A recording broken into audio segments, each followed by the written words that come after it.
Jumpa lagi di kanal YouTube The One Minute of Law Studies. Kita lanjutkan pembahasan mengenai hukum acara. Jadi untuk video kali ini saya akan merespons tanggapan dari pemirsa ya, question yang diajukan di kolom komentar. Ada satu pertanyaan atau request sebenarnya ya, mohon dibuatkan sistematika atau template putusan sela eksepsi kewenangan relatif. Jadi, pada kesempatan ini kita akan membahas tentang sistematika putusan sela eksepsi kewenangan relatif. Apa itu kewenangan eksepsi kewenangan relatif? Eksepsi kewenangan relatif adalah bantahan tergugat terhadap gugatan penggugat mengenai yurisdiksi pengadilan yang berwenang mengadili perkara. Jadi, tergugat dalam hal ini mengajukan keberatan tentang kemana seharusnya gugatan perdata itu diajukan. Jadi dalam eksepsi kewenangan relatif itu, pada pokoknya tergugat ingin agar gugatan itu diajukan ya, ke pengadilan yang mewilayahi tempat tinggal atau domisili dia. Dengan diajukannya eksepsi kewenangan relatif itu dimaksudkan untuk agar pengadilan menyatakan diri tidak berwenang mengadili perkara sehingga pemeriksaan perkara dihentikan. Jadi eksepsi kewenangan relatif itu bantahan yang tidak menyentuh ya, atau tidak berkaitan dengan materi pokok perkara, tetapi lebih berkaitan terhadap yurisdiksi ya atau daerah kewenangan dari suatu pengadilan. Misalnya Pengadilan Negeri Jakarta Pusat, Pengadilan Negeri Jakarta Barat, Pengadilan Negeri Jakarta Utara, Pengadilan Agama Jakarta Timur, ya, mewilayahi Jakarta Timur, Pengadilan Agama Jakarta Selatan mewilayahi Jakarta Selatan. Lalu, kenapa eksepsi relatif ini ada atau dikenal di dalam hukum acara? Karena pada dasarnya yang diserang haknya itu tergugat, sehingga hukum memberi kemudahan bagi tergugat. Karena dia yang diserang haknya, maka gugatan seharusnya diajukan ke tempat tinggal tergugat. Jadi karena yang diserang itu tergugat, maka hukum memberikan instrumen ya yang memudahkan tergugat untuk membela hak-haknya. Dengan cara apa? Dengan cara memberikan suatu pengaturan bahwa gugatan perdata harus diajukan ke tempat tinggal tergugat. Di mana kewenangan relatif itu diatur? Kewenangan relatif itu diatur pada pasal 118 ayat 4 HR, ya, sorry, pasal 118 HR yang terdiri dari 4 ayat dan pasal 142 RBG yang terdiri dari 5 ayat. Jadi teman-teman sekalian, HR dan RBG ini dalam eh, apa ya dalam pengaturannya secara umum itu sama, tetapi ada beberapa hal yang berbeda. Nah, untuk kewenangan relatif ini sedikit berbeda antara RBG dengan HR karena di HR hanya ada pengaturannya hanya menyangkut menyangkut 4 ayat, tetapi di RBG itu terdiri dari 5 ayat. Nah, ketentuan mengenai kewenangan relatif. Yang pertama, jika tergugatnya satu orang, maka gugatan diajukan ke pengadilan yang mewilayahi tempat tinggal tergugat. Jadi, kalau tergugatnya satu orang, maka gugatan diajukan ke pengadilan yang mewilayahi tempat tinggal tergugat tersebut. Tempat tinggal di sini bisa sesuai dengan alamat dalam identitas atau KTP, bisa juga berbeda, sehingga tempat tinggal harus dimaknai sebagai tempat tinggal yang sesuai dengan identitas atau domisili senyatanya dari tergugat tersebut. Kemudian yang kedua, jika tergugatnya lebih dari satu orang, maka gugatan diajukan ke pengadilan yang mewilayahi tempat tinggal atau domisili salah seorang dari tergugat. Nah, ada ketentuan khusus jika para tergugat terdiri dari debitur dan penanggung, gugatan diajukan di tempat debitur utama. Nah, boleh jadi para tergugat itu adalah debitur dan penanggung. Nah, ketika itu terjadi, maka gugatan diajukan ke tempat tinggal debitur utama. Yang ketiga, jika tergugat tidak diketahui alamatnya, maka gugatan diajukan ke tempat tinggal penggugat atau salah satu dari penggugat jika penggugatnya lebih dari satu orang. Kalau tergugatnya sudah pergi sekian tahun, tidak diketahui alamatnya, maka diajukan di tempat tinggal penggugat atau salah satu dari penggugat. Kemudian yang keempat, jika antara penggugat dan tergugat sebelumnya telah ditetapkan yurisdiksi pengadilan atau ada kesepakatan di antara mereka untuk memilih domisili hukum atau pengadilan mana yang berwenang mengadili sengketa mereka, maka gugatan diajukan ke wilayah yang ditunjuk dalam kesepakatan tersebut.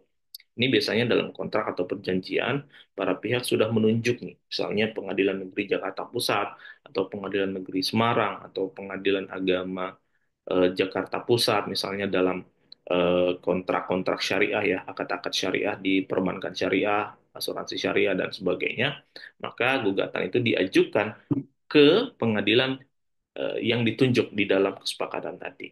Nah, yang sedikit berbeda ini adalah pasal 142 ayat 5 RBG. Pada pokoknya mengatur seperti ini. Jika gugatan menyangkut barang tidak bergerak, gugatan diajukan ke pengadilan yang mewilayahi barang tidak bergerak tersebut atau salah satu dari barang tidak bergerak jika terdapat lebih dari satu barang tidak bergerak. Ketentuan ini sering diperdebatkan sebenarnya ya. Bagaimana misalnya kalau tergugat itu tinggal di Jakarta, misalnya Jakarta Selatan, kemudian objeknya berada di Subang, lalu gugatan diajukan di Subang ya. Jadi tanahnya itu berada di Subang. Nah, ini menimbulkan persoalan karena kalau diajukan di Subang, memang pemeriksaan atau penelitian ya penelusuran terhadap kondisi tanah yang diperkarakan itu lebih mudah karena tidak perlu eh, meminta bantuan dari pengadilan lain yang mewilayahi tanah sengketa. Tetapi ini justru menimbulkan kesulitan bagi tergugat karena dia harus datang ke Pengadilan Negeri Subang untuk menghadiri sidang pokok perkara, sidang pemeriksaan perkara. Justru kalau saya pribadi menilai ketentuan ini problematik. Mengapa problematik? Secara konseptual, eh, pas ayat ini cenderung mengutamakan objek hukum daripada subjek hukum. Padahal seharusnya yang diutamakan dalam hukum perdata adalah subjek hukumnya dulu, karena subjek hukum adalah pemangku hak. Sementara tanah atau barang tidak bergerak dan barang-barang lainnya merupakan sasaran dari hak itu sendiri. Sehingga secara hierarkis konseptual pun subjek hukum itu berada di atas objek hukum. Maka seharusnya yang dikedepankan adalah kepentingan subjek hukumnya terlebih dahulu, baru kemudian eh, kepentingan untuk kemudahan pemeriksaan terhadap objek perkara tersebut. Logika sederhananya begini, kita asumsikan misalnya persidangan perkara mengenai benda tidak bergerak itu 10 kali. Maka eh, setidak-tidaknya akan ada 10 kali eh, penggugat dan tergugat harus menghadiri sidang. Kalau misalnya itu dimaknai harus ke Subang, maka 10 kali eh, tergugat itu akan bolak-balik ke Subang. Sementara kalau kita mengedepankan subjek hukum daripada objek hukum, pemeriksaan dilakukan di Jakarta Selatan, maka hanya ada kemungkinan satu atau dua kali pemeriksaan terhadap eh, objek perkara berupa tanah tadi, yang disebut dengan pemeriksaan setempat atau desenter. Nah, pemeriksaan yang hanya satu atau dua kali ini dapat dimintakan bantuan ke Pengadilan Negeri Subang oleh Pengadilan Negeri Jakarta Selatan yang mengadili perkara tersebut. Tentu ini jauh lebih mudah. Lagi pula, bantuan pemeriksaan setempat itu tidak mengurangi esensi dari desente karena eh, hukum acaranya sudah jelas, protapnya sudah jelas ya, standar pemeriksaannya juga sudah jelas. Hanya karena berbeda wilayah atau yurisdiksi, maka dimintakanlah bantuan ke pengadilan lain. Biayanya pun relatif sama. biayanya pun relatif sama. Justru kalau tergugat yang harus bolak-balik ke Subang dari Jakarta Selatan ke Subang, ini justru yang akan menimbulkan kesulitan dan tidak sejalan dengan prinsip peradilan sederhana, cepat dan berbiaya ringan. Tapi itu pandangan kami terhadap pasal 142 ayat 5 RBG. Mungkin rekan-rekan punya pandangan berbeda dengan saya, monggo silakan dikemukakan juga di dalam kolom komentar. Baik, kita lanjutkan pembahasan teman-teman. Nah, kapan eksepsi kewenangan relatif ini diajukan? Untuk mengetahuinya, kita merujuk pada pasal 133 dan 125 ayat 1 HIR, serta pasal 159 dan 149 ayat 2 RBG. Mohon maaf, ini HIR-nya ayat 2 ya, jadi bukan ayat 1. Sebentar, saya perbaiki dulu. Ya, pasal 133 dan 125 ayat 2 HIR, serta pasal 159 dan 149 ayat 2 RBK. Ya. Pada pokoknya ketentuan seperti ini. Eksepsi kewenangan relatif harus diajukan, ya kalau bahasa pasalnya itu diajukan pada sidang pertama. Tetapi tergugat itu menyampaikan tanggapan pertamanya itu pada jawaban pertama. Sehingga dimaknai eksepsi kewenangan relatif harus diajukan bersama-sama jawaban pertama. Nah, khusus pengaturan pada pasal 125 ayat 2 HIR dan 149 ayat 2 RBG, dikatakan bahwa jikapun tergugat tidak hadir, tetapi yang mengirimkan surat jawaban yang berisi bantahan ya, atau eksepsi relatif, maka pengadilan wajib mempertimbangkan isi dari keberatan tersebut. Jadi, kalau tergugat tidak hadir, tapi dia mengirimkan surat keberatan, eksepsi relatif, berupa eksepsi relatif, maka pengadilan wajib mempertimbangkan. Ya, kenapa wajib dipertimbangkan? Logika sederhananya, tergugat mungkin tidak hadir karena merasa bahwa seharusnya tidak di situ diajukan, seharusnya di tempat dia, di pengadilan yang mewilayai tempat dia. Jadi ini adalah bentuk keberatan mengenai yurisdiksi pengadilan yang menurut hukum acara harus diperiksa meskipun tergugatnya in absensia atau tidak hadir di dalam persidangan tersebut tetapi mengirim surat keberatan. Jadi sorry, eh, yurisdiksi pengadilan ini menjadi sangat penting ya untuk dikelirkan di awal supaya proses peradilan bisa berjalan lebih efektif, efisien, ya sesuai dengan prinsip sederhana, cepat dan berbiaya ringan. Nah, bagaimana pemeriksaan eksepsi kewenangan relatif? Eksepsi kewenangan relatif itu diperiksa dalam suatu sidang insidentil yang terpisah dari pemeriksaan pokok perkara.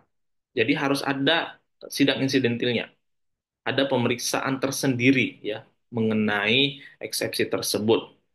Kecuali nyata-nyata bagi pengadilan bahwa eksepsi ini diajukan melebihi batas waktu yang ditentukan. Misalnya diajukan dalam penyampaian duplik atau diajukan dalam pembuktian, maka itu tidak perlu diperiksa secara khusus, cukup nanti dipertimbangkan dalam pokok perkara menyatakan eksepsi tidak dapat diterima.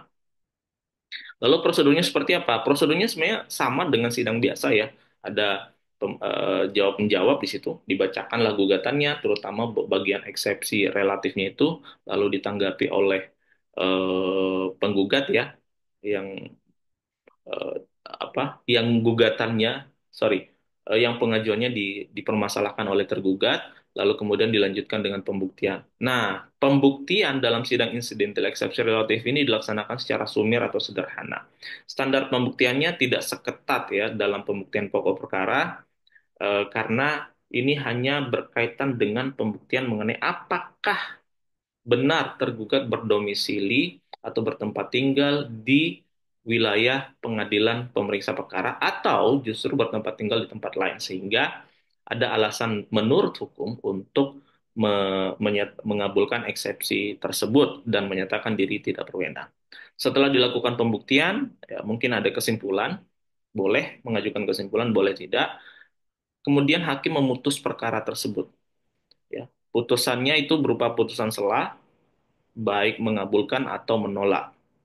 Nah, jika eksepsi kewenangan relatif dikabulkan, putusan sela menjadi putusan akhir. Ya, jadi teman-teman, putusan sela ini mengabulkan atau menolak. Jika putusannya akhirnya mengabulkan, maka putusan sela tersebut secara hukum berubah menjadi putusan akhir, sehingga pemeriksaan dinyatakan selesai. Nah, bagaimana sistematikanya? Sistematika putusan sela eksepsi kewenangan relatif pada dasarnya sama dengan sistematika putusan pada umumnya ya. Ada kepala putusan, berisi nomor putusan dan irah-irah demi keadilan berdasarkan ketuhanan yang Maha Esa. Kalau di pengadilan agama itu ditambah dengan lafaz basmalah atau bismillahirrahmanirrahim. Kemudian identitas para pihak ya, berupa nama, alamat dan seterusnya, uraian duduk perkara mengenai pokok eksepsi relatifnya serta jawab menjawab, pembuktian dan kesimpulan para pihak. Lalu ada pertimbangan hukum, pertimbangan hakim terhadap eksepsi relatifnya beralasan atau tidak beralasan. Lalu selanjutnya ada amar putusan, mengabulkan atau menolak eksepsi. Amar putusan selah eksepsi kewenangan relatif, ya. Amar putusan selah eksepsi kewenangan relatif ada dua.